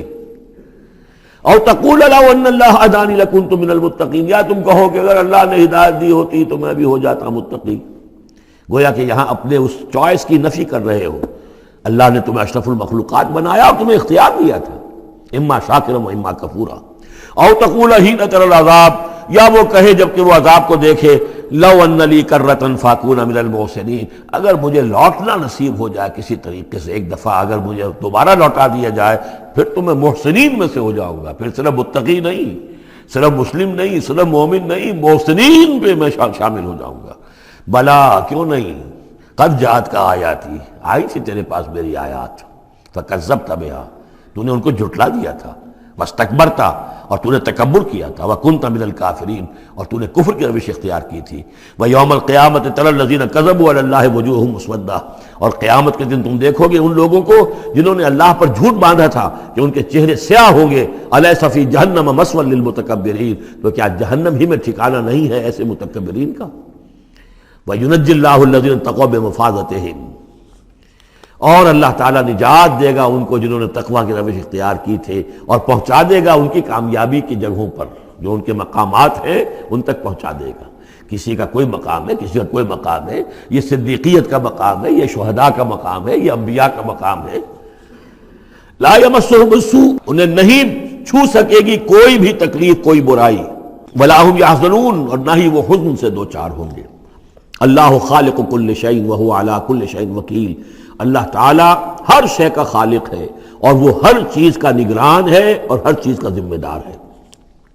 لہو مقالید السماوات والارض، اس کے لیے ہے تمام کنجیاں آسمانوں کی اور زمین کی۔ والذین کفروا بآیات اللہ اولئک هم الخاسرون، اور جن لوگوں نے اللہ کی آیات کا انکار کیا وہی ہیں تباہ ہونے والے اور گھاٹے میں رہنے والے۔ یہ آخری دو رکوع جو ہے سورہ مبارکہ کے، ہمارے پاس وقت کم ہے لیکن بہرحال اس سے جو بھی ملائم ہے فائدہ اٹھانا ہے۔ یہ بہت ہی پرجلال انداز ہے قرآن مجید میں، لیکن پھر وہی توحید کا مضمون آ رہا ہے، توحید فی العبادت۔ قل افغیر اللہ تأمرونی اعبد ایھا الجاہلون، یہ انداز جو ہے قرآن مجید میں کہیں اور نہیں ملے گا۔ اے نبی کہہ دیجئے، اے جاہلو، کیا تم مجھے بھی یہ مشورہ دے رہے ہو کہ میں اللہ کے سوا کسی اور کی بندگی کروں؟ وہ دباؤ جو تھا، مشرکین کا دباؤ تھا محمد رسول اللہ پر صلی اللہ علیہ وسلم، کچھ تو کمپرومائز کیجئے، کچھ تو لے دے کے معاملہ کیجئے، کوئی ایک آدھ معبود ہمارا بھی مانے، باقی آپ کو ہم مان لیں گے، اب آپ کو بادشاہ بھی مان لیں گے، باقی جو آپ کہیں گے ہم کریں گے، لیکن یہ کہ کچھ تو آخر ہمارے ساتھ بھی کچھ تو گیو اینڈ ٹیک ہونا چاہیے۔ وہ اب ان کا جواب اس انداز میں دیجئے، قل افغیر اللہ تأمرونی اعبد ایھا الجاہلون، مجھے بھی تم اس بات کا مشورہ دے رہے ہو، مجھے یہ حکم دے رہے ہو کہ اللہ کے سوا کسی کو پوجوں؟ وَلَقَدْ أُوحِيَ إِلَيْكَ، اور اے نبی آپ کی طرف تو وحی کی جا چکی ہے، وَإِلَى الَّذِينَ مِن قَبْلِكَ، اور آپ سے پہلے جو رسول تھے ان کو بھی یہ وحی کر دی گئی تھی۔ توجہ سے سنیے، لَئِنْ أَشْرَكْتَ، اے نبی اگر آپ بھی بالفرض شرک کریں گے، لَيَحْبَطَنَّ عَمَلُكَ، آپ کے بھی سارے اعمال حبط ہو جائیں گے، وَلَتَكُونَنَّ مِنَ الْخَاسِرِينَ، اور آپ بھی نہایت خسارہ پانے والوں میں سے ہو جائیں گے۔ قانون خداوندی، وَلَن تَجِدَ لِسُنَّتِ اللَّهِ تَحْوِيلًا، اصل میں یہ سختی ساری حضور کی طرف نہیں ہے، یہ مشرکین سے، خطاب ان سے نہیں، بظاہر حضور سے ہے، لیکن بتایا جا رہا ہے کہ یہ معاملہ ایسا نہیں ہے، یہ تو ایسا قانون ہے ہمارا جو کسی کے لیے بھی نہیں بدلے گا، جو بھی شرک کرے گا اس کے ساتھ ہمارا کوئی معاملہ نہیں، کسے باشد۔ وَلَقَدْ أُوحِيَ إِلَيْكَ وَإِلَى الَّذِينَ مِن قَبْلِكَ لَئِنْ أَشْرَكْتَ لَيَحْبَطَنَّ عَمَلُكَ وَلَتَكُونَنَّ مِنَ الْخَاسِرِينَ بَلِ اللَّهَ فَاعْبُدْ، نہیں صرف اللہ ہی کی آپ بندگی کیجئے، وَكُن مِّنَ الشَّاكِرِينَ، اور بن جائیے اس کے شکر گزار بندوں میں سے۔ وَمَا قَدَرُ اللَّهَ حَقَّ قَدْرِهِ، اور انہوں نے اللہ کی قدر نہ کی جیسے کہ اس کی قدر کا حق تھا، اس کی قدرت کا اندازہ نہ کر پائے، اس کی قوت کا، قدرت کا کیسے کر سکتے؟ لیکن یہ کہ ایک بات ذہن میں آنی چاہیے، اگرچہ ہم اللہ کی قدرت کو ناپ تول نہیں سکتے، ہم اللہ کے علم کو ناپ تول سکتے کہ کتنا علم ہے، اس لیے کہ ہماری جو ترازو ہے وہ تو سنار کی ترازو کی طرح ہے، وہ ماشے تولے تو وہ جو ہے وہ تول لے گی، لیکن یہ کہ ٹنوں کو کیسے تولے گی؟ تو ہمارے ذہن کی ترازو جو ہے وہ نہیں تول سکتی، اللہ کی صفات کو بھی نہیں ہم جان سکتے کہ وہ کتنی ہے، کیسی ہے۔ لیکن ایک بات جان لیجیے، علی کل شیء قدیر، یہ تو جان سکتے ہیں نا، ہر شے پر قادر ہے۔ لیکن یہ کہ جن لوگوں کا ذہن اس سے بھی عاجز آ جاتا ہے، وما قدر اللہ حق قدرہ والارض جمیعا قبضتہ یوم القیامۃ والسماوات مطویات بیمینہ، اس کا ایک تمہیں جھلک دکھا رہے ہیں اس کی قدرت، اس کی عظمت، کہ تمہاری یہ پوری کی پوری زمین اس کی ایک مٹھی میں ہوگی قیامت کے دن، اور یہ آسمان اس کے داہنے ہاتھ میں لپٹے ہوئے ہوں گے۔ کوئی اندازہ کر سکتے ہو تو کر لو، ہمیں آسمانوں کا کیا پتہ ہے، ہمیں کیا گیلیکسیز کا کیا تصور ہے؟ چکر آتا ہے جب پڑھتے ہیں ایسٹرونومی کو کتاب پڑھیے، واقعہ ہے کہ میں تو میرا سر چکرا جاتا ہے، لائٹ ایئرس کا جو تصور آتا ہے، بلینز اور بلینز، اور چلتے جائیے، وہ تو ختم ہونے والی بات ہی نہیں۔ ہمارا تصور جو ہے وہ وہاں جا کر بالکل جو ہے جواب دے دیتا ہے، تخیل جو ہے، قوت تخیلہ وہ تھک ہار کر رہ جاتی ہے۔ وَالْأَرْضُ جَمِيعًا قَبْضَتُهُ يَوْمَ الْقِيَامَةِ وَالسَّمَاوَاتُ مَطْوِيَّاتٌ بِيَمِينِهِ سُبْحَانَهُ وَتَعَالَى عَمَّا يُشْرِكُونَ، وہ پاک ہے اور بہت بلند و بالا ہے ان تمام چیزوں سے، اس تمام شرک سے جو یہ کر رہے ہیں۔ وَنُفِخَ فِي الصُّورِ، اور سور میں پھونکا جائے گا، فَصَعِقَ مَن فِي السَّمَاوَاتِ وَمَن فِي الْأَرْضِ، تو بے ہوش ہو جائیں گے جو بھی ہے آسمانوں میں اور جو بھی ہے زمین میں، الا من شاء اللہ، سوائے اس کے جنہیں اللہ چاہے گا۔ یعنی یہ بے ہوشی معلوم ہوتا ہے کہ فرشتوں پر بھی طاری ہوگی سوائے کچھ فرشتوں کے، اس قدر وہ دہشت والا ہوگا۔ تو ایک اصل میں تین ہے یہ نفخے جو ہے۔ پہلا نفخہ ہے زلزلے والا، وہ ہے نفخہ ساعت کا، اس میں تو ہلچل ہوگی، طوفان ہوگا، سورج اور چاند ٹکرائیں گے اور یہ پہاڑ چلیں گے روئی کے گالوں کی طرح، وہ ہے جو پہلا ہے ساعت۔ پھر اس کے بعد ایک اور ہوگا، اور اس کے بعد سب کے سب ختم ہو گئے، سب پر ایک موت کی نیند طاری ہو جائے گی۔ وَنُفِخَ فِي الصُّورِ فَصَعِقَ مَن فِي السَّمَاوَاتِ وَمَن فِي الْأَرْضِ إِلَّا مَن شَاءَ اللَّهُ ثُمَّ نُفِخَ فِيهِ أُخْرَىٰ، پھر اس میں پھونک ماری جائے گی ایک مرتبہ اور یہ تیسری مرتبہ، یہاں کے حساب سے دوسری مرتبہ، لیکن یہ کہ یہ نفخہ ثالثہ ہے۔ فَإِذَا هُمْ قِيَامٌ يَنظُرُونَ، تو اچانک وہ سب کے سب کھڑے ہوں گے دیکھتے ہوئے۔ یہ نفخہ ہے بعث بعد الموت کا، تیسرا نفخہ، اسی لیے قیامت اس کو کہتے ہیں، اذا ہم قیام ینظرون، یہ یوم القیامہ ہے۔ پہلے ساعہ ہے، پہلے وہ گھڑی ہے کہ جس سے ایک موت وارد ہوگی، سب پر طاری ہو جائے گی، اور یہ قیامہ ہے جس میں کھڑے ہو جائیں گے۔ ثم نفخ فیہ اخری فاذا ہم قیام ینظرون واشرقت الارض بنور ربہا، اور زمین چمک اٹھے گی اپنے رب کے نور سے۔ آگے چل کر ہم پڑھیں گے، اس وقت اسی زمین پر اللہ تعالیٰ کا نزول ہوگا۔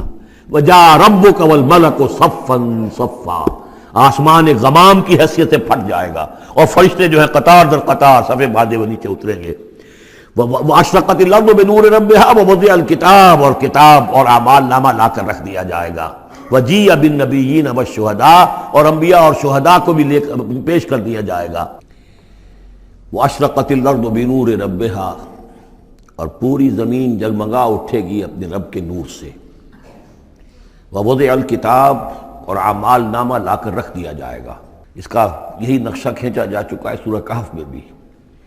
وَوُضِعَ الْكِتَابُ فَتَرَى الْمُجْرِمِينَ مُشْفِقِينَ مِمَّا فِيهِ وَيَقُولُونَ يَا وَيْلَتَنَا مَا لِهَذَا الْكِتَابِ لَا يُغَادِرُ صَغِيرَةً وَلَا كَبِيرَةً إِلَّا أَحْصَاهَا، یہاں جو ہے نقشہ اس سے اگلے کا کھینچا جا رہا ہے۔ جب وہ کتاب یا اعمال نامہ لے آیا جائے گا، وَجِيءَ بِالنَّبِيِّينَ وَالشُّهَدَاءِ، اور پھر لائے جائیں گے انبیاء اور شہید۔ یہاں شہید سے مراد کیا ہے؟ اولاً رسول، اس لیے کہ وہ گواہی دیں گے، لِيَكُونَ الرَّسُولُ شَهِيدًا عَلَيْكُمْ وَتَكُونُوا شُهَدَاءَ عَلَى النَّاسِ، لیکن بجائے رسول کے یہاں شہید کا لفظ اس لیے کہا گیا کہ نہ صرف رسول جو ہے گواہی دیں گے، بلکہ رسولوں کی طرف سے جو تبلیغ کرتے رہے وہ گواہی دیں گے۔ چنانچہ جیسے آپ کو معلوم ہے کہ حضرت ابو بکر صدیق کی دعوت پر ایمان لائے ہیں 6 عشرہ مبشرہ میں سے جو صحابہ ہیں ٹاپ کے، تو گویا کہ انہیں تبلیغ کی حضرت ابو بکر نے۔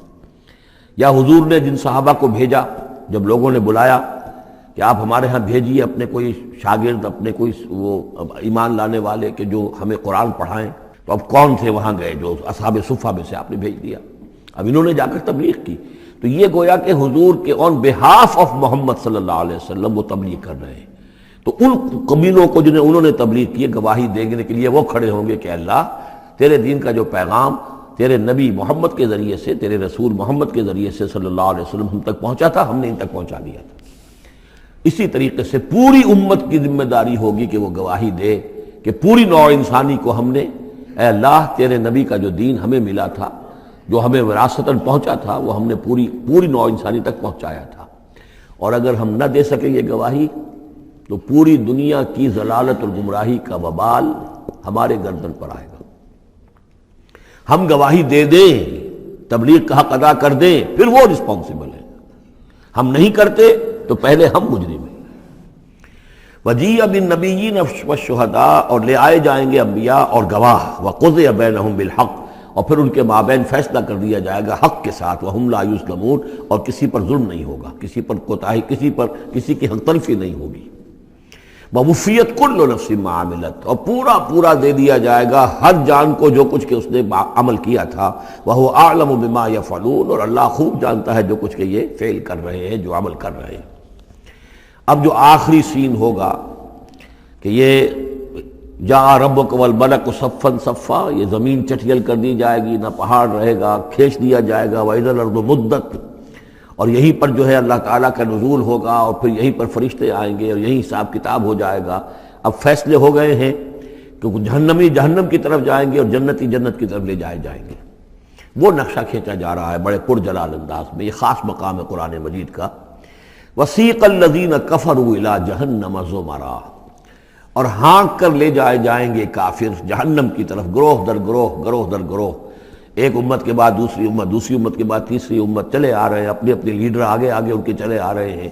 جیسے ایک نقشہ کھنچ چکا ہے سورہ یونس میں کہ یہ فرعون جو ہے وہ اپنی قوم کے آگے چلتا ہوا آئے گا اور وہ اپنی قوم کو لے جا کر جہنم کے گھاٹ پر اتار دے. فَأَوْرَدَهُمْ عَلَى النَّارِ، پہنچا دے گا جہنم کے گھاٹ پر.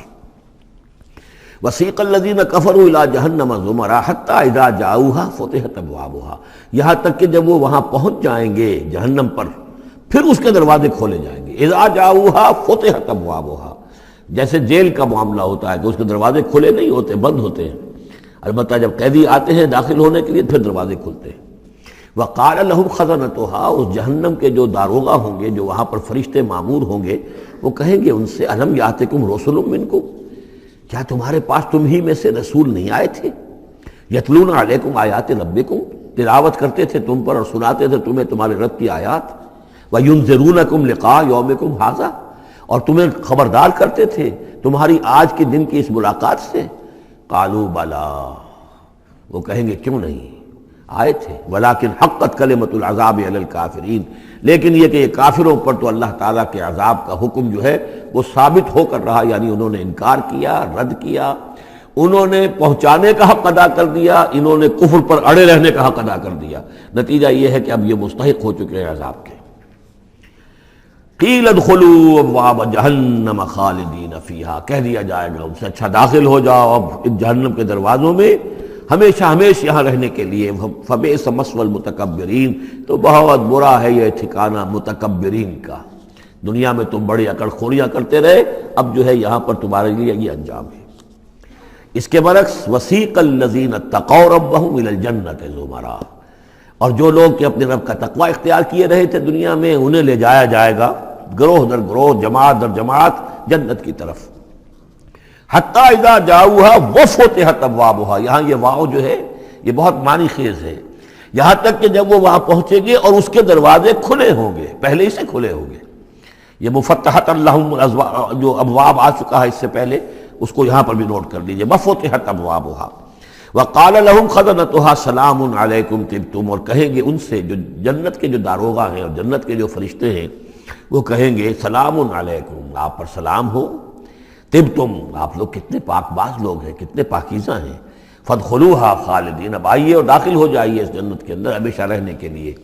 وقالوا الحمد للہ الذی صدقنا وعدہ، اب وہ حمد کا ترانہ جو ہے ان کی زبانوں پر آ جائے گا جنت میں داخل ہونے والوں کی. وہ کہیں گے کہ کل شکر اس اللہ کا ہے جس نے ہم سے اپنا وعدہ پورا کر دیا. وَأَوْرَثَنَا الْأَرْضَ، اور ہمیں زمین کا وارث بنا دیا. نَتَبَوَّأُ مِنَ الْجَنَّةِ حَيْثُ نَشَاءُ، کہ جہاں چاہیں آپ قرار اختیار کر لیں، جہاں چاہیں اپنا ٹھکانہ بنائیں، ہم کھلے جو ہے یہ جنت ہمارے لیے کھول دی گئی ہے، نتبوأ من الجنۃ حیث نشاء، جہاں چاہے اس جنت کے اندر بہشت میں گھر بنا لیں۔ فنعم اجر العاملین، تو بہت ہی اچھا ہوگا اجر عمل کرنے والوں کا۔ اور جب یہ سب کچھ ہو گیا، اب یہ یوں سمجھیے ڈراپ سین ہے، اس وہ جو میدان حشر کی عدالت کا جو ہوگا، وَتَرَى الْمَلَائِكَةَ حَافِّينَ مِنْ حَوْلِ الْعَرْشِ يُسَبِّحُونَ بِحَمْدِ رَبِّهِمْ، اور تم دیکھو گے فرشتوں کو کہ وہ گھیرے ہوئے ہوں گے اللہ کے اپنے رب کے عرش کو، اور اس کی تسبیح بیان کر رہے ہوں گے حمد کے ساتھ۔ یعنی انسانی جو بھی عدالت لگنی تھی لگ چکی، انسانوں کے لیے فیصلے ہو گئے، جنتی جنت کی طرف بھیج دیے گئے، اور دوزخی جو ہیں دوزخ کی طرف دھکے دے دے کر پہنچا دیے گئے۔